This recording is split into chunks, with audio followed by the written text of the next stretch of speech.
Assalamualaikum warahmatullahi wabarakatuh. Perkenalkan saya Zahra Erita dengan NIM 220402077.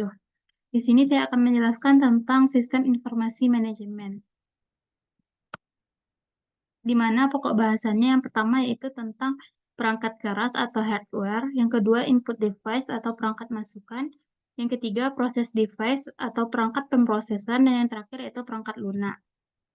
Yang pertama yaitu perangkat keras atau hardware komputer, di mana perangkat keras hardware adalah perangkat yang dapat dilihat secara langsung dan dihubungkan ke basis komputer atau dalam struktur aslinya yang membuat komputer tetap berputar.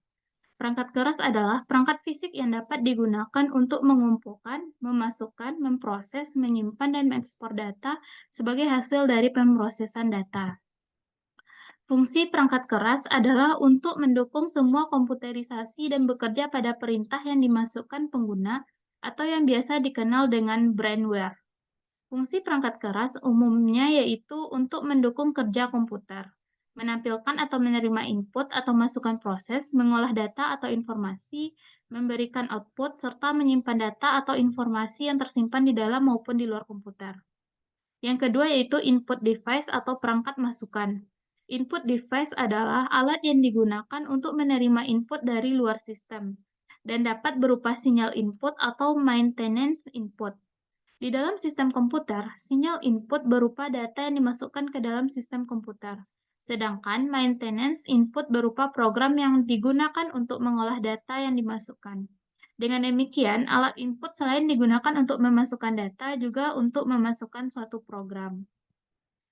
Lanjutannya itu peralatan yang hanya berfungsi sebagai alat input dapat digolongkan menjadi dua. Yang pertama yaitu alat input langsung dan alat input tidak langsung. Alat input langsung yaitu input yang dimasukkan langsung diproses oleh alat pemrosesan. Sedangkan alat input tidak langsung melalui media tertentu sebelum suatu input diproses oleh alat pemroses.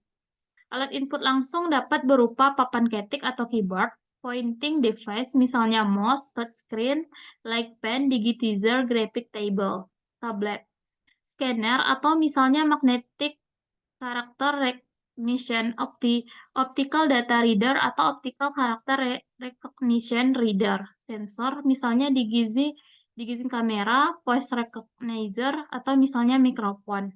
Lalu alat input tidak langsung misalnya yaitu key punch yang dilakukan melalui media punch card atau kartu plong, key to tape yang merekam data ke media berbentuk pita atau tab sebelum diproses oleh alat pemroses, dan key to disk yang merekam data ke media magnetic disk atau misalnya disket atau hard disk sebelum diproses lebih lanjut.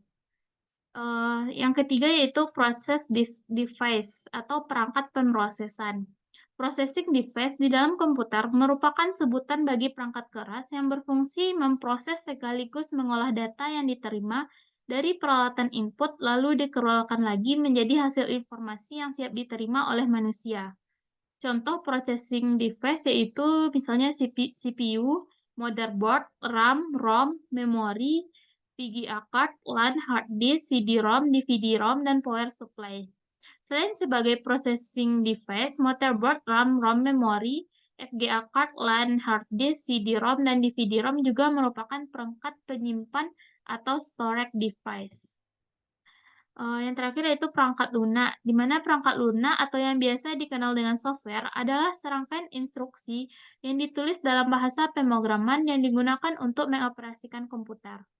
Software dianggap sebagai perangkat tanpa bentuk fisik. Sebuah software umumnya dibuat dan dikembangkan oleh pemrogram atau perusahaan pengembang dengan menggunakan bahasa pemrograman yang sesuai agar dapat berinteraksi dengan perangkat keras komputer.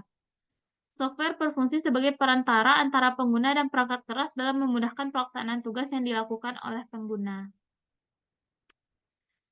Sekian, terima kasih. Hanya itu yang dapat saya sampaikan. Assalamualaikum warahmatullahi wabarakatuh.